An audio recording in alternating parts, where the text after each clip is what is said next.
సుఖియా ట్రైన్లో పల్లీలు అమ్మేవాడు. పలే పలే పలే పల్లి కొనండి, పలే పలే. సార్, పల్లీలు తింటారా? ఇలా సుఖ్యా ఇల్లు నడిచేది. కానీ ఆ ఇల్లు సేట్ దగ్గర తాకట్టు పెట్టి ఉంది. ఒకరోజు సుఖ్యా లాస్ట్ ట్రైన్లో పల్లీలు అమ్ముకొని ఇంటికి వెళ్లేసరికి అక్కడ సేట్ ఉండడం చూశాడు. రండి రండి సుఖియా గారు, రండి, మీకోసమే ఎదురు చూస్తున్నాను. సేట్ గారు, ఏమైంది? ఇంత రాత్రి ఇక్కడ? నా ఇల్లు. ఓహోహో, ఇది మీ ఇల్లా? అయ్యుండొచ్చు, కానీ కొన్ని రోజుల్లో ఇది నాదవుతుంది. ఈరోజు నువ్వు నన్ను వెయిట్ చేసేలా చేసావు. చాలా పెద్దవాడు అయిపోయావు నువ్వు. క్షమించండి సేటు, నా వల్ల తప్పైపోయింది. డబ్బులు ఇవ్వడానికి ఈరోజే ఆఖరి రోజు కదా. ఏవి నా డబ్బులేవి? తీ, బయట తీ. డబ్బులు ఎక్కడా సెట్ అవ్వలేదు సేటు. అయితే ఇంట్లోంచి వెళ్ళు, పద వెళ్ళు. ఇప్పుడు పిల్లల్ని తీసుకుని ఎక్కడికి వెళ్తాను సేటు? కొంచెం జాలి చూపించండి. సరే, 2 రోజులు టైం ఇస్తున్నాను. 2 రోజుల్లో నా డబ్బులు కానీ ఇవ్వలేదో ఈ ఇల్లు నాది. వార్నింగ్ ఇచ్చి సేటు వెళ్ళిపోయాడు. సుఖ్యా ఇంటి లోపలికి వెళ్ళాడు. అక్కడ తన భార్య సర్లా మరియు 2 పిల్లలు చున్నుమున్ను భయంతో వణికిపోతున్నారు. ఏమైంది? సేటు ఏమన్నారు? అతను మనల్ని ఇంట్లోంచి వెళ్ళగొడతారా? సేటు 2 రోజులు టైం ఇచ్చాడు, కానీ 2 రోజుల్లో అంత డబ్బు నేను ఎక్కడి నుంచి తెస్తాను? నా వల్ల మీకు ఈరోజు ఇంత కష్టం ఎదుర్కోవాల్సి వస్తుంది. లేదు లేదు, అలా అనుకు సర్లా. నీ ఒంట్లో బాలేదు, నేను ఇంకేం చేస్తాను? రెండో బిడ్డను కన్న వెంటనే సర్లా ఆరోగ్యం చాలా పాడైపోయింది. తన్ని హాస్పిటల్లో చేర్చాల్సి వచ్చింది. అందుకని సుఖ్యా సేటు దగ్గర డబ్బులు తీసుకోవాల్సి వచ్చింది. దానికి బదులుగా ఇల్లు తాకట్టు పెట్టాల్సి వచ్చింది. కానీ ఇప్పటి వరకు డబ్బులు తిరిగి ఇవ్వలేకపోయాడు. ఈ ఆలోచనలతో సుఖ్యా రాత్రంతా పడుకోలేకపోయాడు. మరుసటి రోజు అతను పల్లీలు అమ్మడానికి స్టేషన్కి వెళ్ళిపోయాడు మరియు ట్రైన్లో పల్లీలు అమ్మాడు. పలై పలై, నోరు రించే పలై. సార్, పల్లి తీసుకోండి. కానీ ట్రైన్లో పల్లీలు అమ్మి అంత డబ్బు 2 రోజుల్లో సంపాదించలేడు. పల్లీలు అమ్ముతుండగా అతను ఒకటి చూశాడు. ఎవరిదో పర్సు పాకెట్ నుంచి బయటపడిపోయి ఉంది. పర్సులో చాలా డబ్బులున్నాయి. అది చూసి అతను ఊరుకోలేకపోయాడు. అతను పర్స్ దొంగతనం చేశాడు. కానీ అతనికి ఈ విషయం తెలిసిపోయింది. అరే, దొంగ దొంగ, పట్టుకోండి, నా పర్స్ దొంగలించాడు, పట్టుకోండి. అతను సుఖ్యాని పట్టుకున్నాడు మరియు ట్రైన్ నుండి కిందకి దించాడు.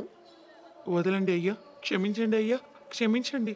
నేను దొంగనైతే కాదు, నేను ఒక పేదవాణ్ణి. పేదవాడవైతే దొంగతనం చేస్తావా? అతను సుఖ్యాని చాలా కొట్టాడు మరియు స్టేషన్ మాస్టర్ దగ్గరికి తీసుకువెళ్ళాడు. సార్, ఈ పల్లీలు అమ్ముకున్నవాడు నా పర్స్ దొంగిలించడానికి చూశాడు. మీరు ఏదో ఒకటి చేయండి. సుఖియా, ఇది నేను ఏం వింటున్నాను? నువ్వు దొంగతనం చేసావా? నన్ను క్షమించండి అయ్యా, తప్పైపోయింది. లేదు సుఖియా, దొంగతనం క్షమించడం నేరం, శిక్ష పడాల్సిందే.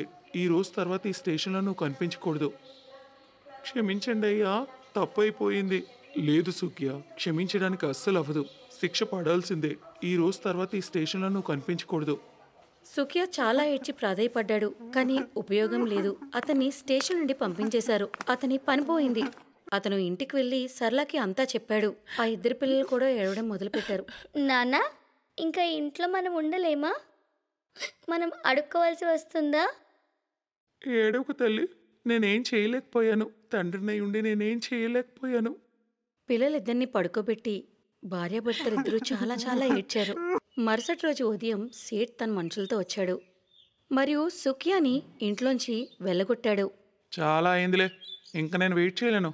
వెళ్ళు, ఇక్కడి నుంచి వెళ్ళు. మేము చచ్చిపోతాం సేట్, మేము చచ్చిపోతాం. వెళ్ళి చనిపో. ఎలాగా భూమికి భారమే మీరు. సుఖ్యా తన భార్య పిల్లల్ని తీసుకుని అక్కడి నుంచి వెళ్ళిపోయాడు. నాన్న, మనం ఇంకెక్కడుంటాము? పద తల్లి, చూద్దాము. నాన్న, మనకి ఇల్లు దొరుకుతుంది కదా? ఇల్లు దొరకడం చాలా కష్టం తల్లి, కానీ ఉండడానికైతే చోటు దొరుకుతుంది. సుఖ్యా వాళ్ళని తీసుకుని స్టేషన్ చేరుకుంటాడు. అక్కడే కొంత దూరంలో రైలు పట్టాల మీద కొన్ని పాత బోగీలు అతనికి కనిపించాయి. పద తల్లి, పద సర్లా, ఆ ట్రైన్ దగ్గరికి వెళ్దాం. కానీ ట్రైన్ లోపలికి ఎలా వెళ్తాం?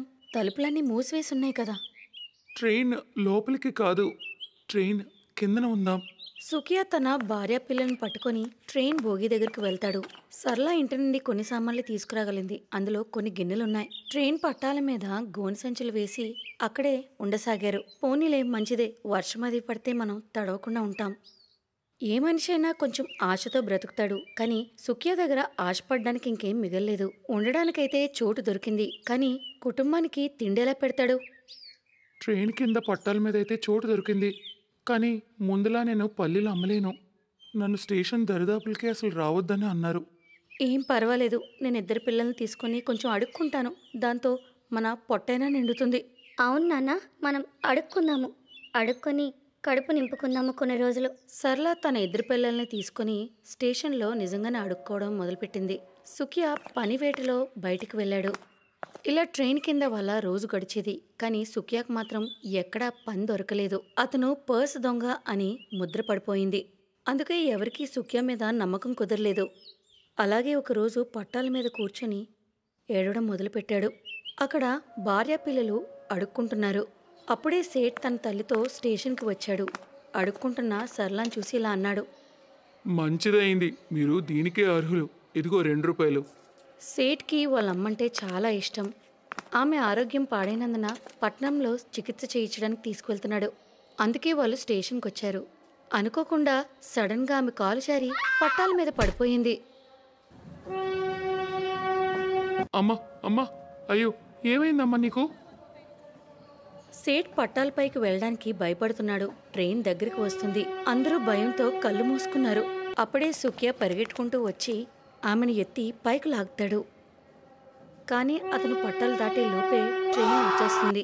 సుఖియా అదృష్టం బాగుంది కనుక అతనికి కుడికాలు ఒకటే దెబ్బ తగిలింది. అతని ప్రాణాలకేం అవలేదు. ఇది చూసిన సేట్కి కళ్ళల్లో నీళ్లు తిరిగాయి. సుఖియా సుఖియా, నువ్వు నీ ప్రాణాలని పణంగా పెట్టి మా అమ్మని కాపాడవు. నీతో ఎంత తప్పుగా వ్యవహరించాను, కానీ నువ్వు చాలా మంచోడివిరా. అతను తన డబ్బులతో సుఖియాకి ట్రీట్మెంట్ చేయించాడు. మరియు అతని ఇల్లు కూడా వెనక్కి ఇచ్చేశాడు. దాంతోపాటు కొంచెం పొలం, భూమి మరియు ఆఫీసులో ఉద్యోగం ఇప్పించాడు.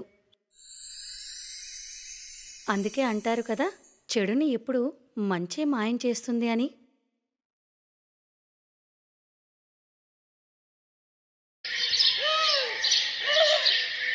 సుధా మరియు హరీష్ సోన్పూర్ అనే ఒక ఊర్లో ఉండేవారు.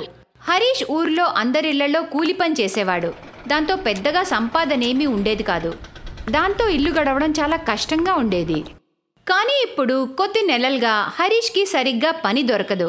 దాంతో వాళ్ళకి డబ్బులు పరేషాన్ ఇంకా ఎక్కువ అవుతుంది. ఒకరోజు సుధా హరీష్తో ఇలా అంటుంది. ఏమండి, ఇంట్లో 1 పావు బియ్యం కూడా లేవు. నేను దాచిన కాస్త డబ్బులు కూడా ఖర్చయిపోయాయి. మీరు కొంత డబ్బు అప్పు తీసుకురండి. దాంతో కనీసం బియ్యం పప్పైనా కొనుక్కుందాం. నీకు తెలుసు కదా సుధా, ఈ మధ్య పని అస్సలు దొరకట్లేదు. ఒకప్పుడు ఏదో ఒక పని ఉండేది. మీరెందుకు టెన్షన్ పడతారండి? భగవంతుడు మనల్ని పరీక్షిస్తున్నాడు అనుకోండి. కానీ ఏదో ఒక రోజు ఆయన మన మీద దయ చూపిస్తాడండి. సరిగ్గా చెప్పే సుధా. ఉండు, నేను ఏదైనా పని కోసం బయటికి వెళ్ళొస్తాను. హరీష్ అలా బయటికి బయలుదేరుతుండగానే ఒక పెద్ద కారొచ్చి వాళ్ల గుమ్మం ముందు ఆగుతుంది. కారులోంచి ఒక మహిళ ఒక చిన్న బిడ్డనెత్తుకుని మరియు భర్తతో దిగుతుంది. కార్ చప్పుడు విని సుధా బయటకొచ్చి చూస్తుంది. సుధా వచ్చి చూసేసరికి ఎదురుగా తన అక్క హారిక ఉంటుంది. హారికక్క, ఏంటిక్కడ? అంతా బానే ఉందా? లేదు సుధా, ఏమీ బాలేదు. 4 రోజుల నుండి ఈ చిన్నోడికి ఆరోగ్యం అస్సలు బాలేదు. సిటీలో ఉన్న పెద్ద పెద్ద డాక్టర్లకి చూపించాం. అందరూ ఒకటే అంటున్నారు, వంశ్ని కొద్ది రోజులు ఊరి వాతావరణానికి స్వచ్ఛమైన గాలిలో ఉంచాలని. అప్పుడే వంశ్కి పూర్తిగా నయమవుతుందట. అవును సుధా, మన కుటుంబంలో నువ్వు ఒక్కదానివే ఊర్లో ఉంటావు. అందుకే మాకు నువ్వే గుర్తొచ్చావు. మేము కొద్ది రోజులు మా బాబుతో కలిసి ఇక్కడే ఉంటాం. నీకేమీ ఇబ్బంది లేదు కదా? లేదు లేదు బావగారు, ఏంటి అలా అంటున్నారు? అరే, ఇది కూడా మీ ఇల్లే. ఇక్కడ మీకు ఎన్ని రోజులు కావాలంటే అన్ని రోజులు ఉండండి. అవునన్నయ్య, ఏం పర్లేదు. మన వంశ్కి పూర్తిగా బాగయ్యే వరకు మీరు మాతోనే ఉండండి. చూసారా, నేను మీతో అన్నానా? సుధా హరీష్కి మనం ఉండడం వల్ల ఎలాంటి ఇబ్బంది ఉండదని. మీరే అనవసరంగా భయపడ్డారు.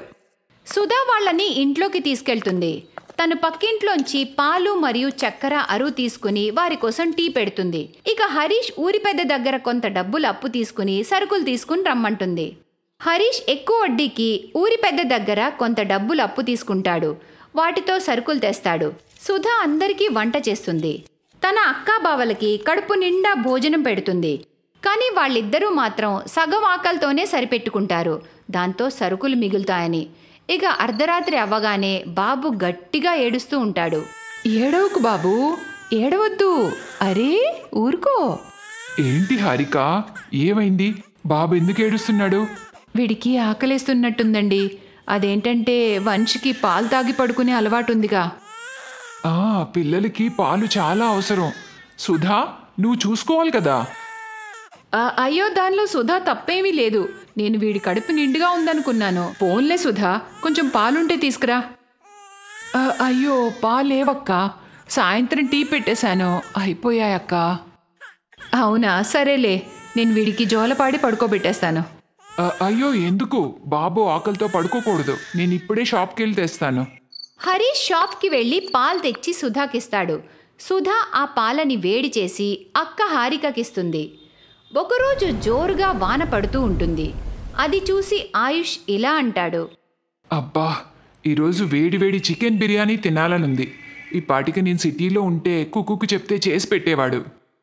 టెన్షన్ ఎందుకు బావుగారు? మీ కుక్కు లేకపోతే ఏమైంది? ఈ మరదలుందిగా, నేను చేస్తాను. సుధా వంటింట్లోకి వెళ్ళి చూస్తే అక్కడ నూనె, మసాలాలు ఏమీ ఉండవు. తను హరీష్కి చెప్తుంది. హరీష్ ఇంకొంచెం డబ్బు అప్పు తెచ్చి దాంతో చికెన్ మరియు మసాలా సామాన్లు ఇంటికి తీసుకెళ్తాడు. దాంతో సుధా చికెన్ బిర్యానీ చేసి అందరికీ పెడుతుంది. 3 రోజుల తర్వాత ఆ జమీందార్ వాళ్ళ ఇంటికి వస్తాడు. ఏంట్రా హరీష్, అప్పు కోసం మాత్రం నువ్వు ప్రతి వారం వస్తావు, కానీ తిరిగి చెల్లించడానికి మాత్రం నీ మొహం చాటేస్తావు. జమీందార్ గారు, నేను మీకు చెప్పాను కదా డబ్బులు తిరిగి ఇచ్చేస్తానని. కానీ ఇంటికొచ్చి బంధువుల ముందు గొడవ పెట్టకండి. ఆహా, అప్పు చేసి తెచ్చిన డబ్బుతో బంధువులకి చికెన్లు వండి పెట్టినప్పుడు మాత్రం నీ పరువు పోదు. ఏంట్రా చూస్తారు? వీడి ఇంట్లోంచి సామాన్లన్నీ బయటపడేయండి. అప్పుడే ఆయుష్ వచ్చి, ఆగు, ఎంత ఇవ్వాలి? 20,000. ఇదిగో తీసుకో 30,000. మళ్ళీ ఇటు పక్కకు కూడా రాకో. జమీందారు డబ్బు తీసుకుని వెళ్ళిపోతాడు. ఆ తర్వాత ఆయుష్ ఇలా అంటాడు, ఏంటి ఇదంతా? మీరు ఇంత ఇబ్బందులు పడుతూ మాకేమీ చెప్పనే లేదు. అవును సుధా, నేను నీకు అక్కనే కదా, నువ్వు నాకు కూడా ఏమీ చెప్పలేదు. ఇబ్బందులన్నీ ఒక్కదానివే పడుతున్నావా? అక్క, మీరిద్దరూ ఇక్కడ కొద్ది రోజులు ఉండడానికి వచ్చారు. మేము మిమ్మల్ని ఇబ్బంది పెట్టాలనుకోలేదు. ఆయనకి ఉద్యోగం లేదక్క. ఎప్పుడైనా కూలి పని వస్తే చేస్తారు, లేదంటే లేదు. అందుకే మాకు కొంచెం ఇబ్బందిగా ఉంది. ఇకపై ఉండవులే. హరీష్, నేను ఈ ఊర్లో ఒక హోటల్ ఓపెన్ చేయాలనుకుంటున్నాను. బయట నుండి వచ్చే టూరిస్టులు చుట్టుపక్కల ఉన్న ప్రకృతి అందాల్ని చూస్తారు. నువ్వు ఆ హోటల్లో మేనేజర్ పోస్ట్లో పనిచేయాలి. నెలకి 25,000 ఇస్తాను. అది విని సుధా మరియు హరీష్ కళ్ళల్లో నీళ్లు తిరుగుతాయి. హారిక సుధాని ప్రేమగా హత్తుకుంటుంది. కొద్ది నెలలోనే ఆ ఊర్లో హోటల్ ఓపెన్ అవుతుంది. చాలామంది టూరిస్టులు వస్తూ ఉంటారు. ఇక వాళ్ళకి బాగా లాభాలొస్తాయి. ఇప్పుడు హరీష్ మరియు సుధాలు కూడా ఒక పెద్ద ఇల్లు కట్టుకుంటారు. ఇప్పుడు వాళ్లకున్న అన్ని ప్రాబ్లమ్స్ తీరిపోయి వాళ్ళు ఆనందంగా ఉంటారు. Thanks for watching.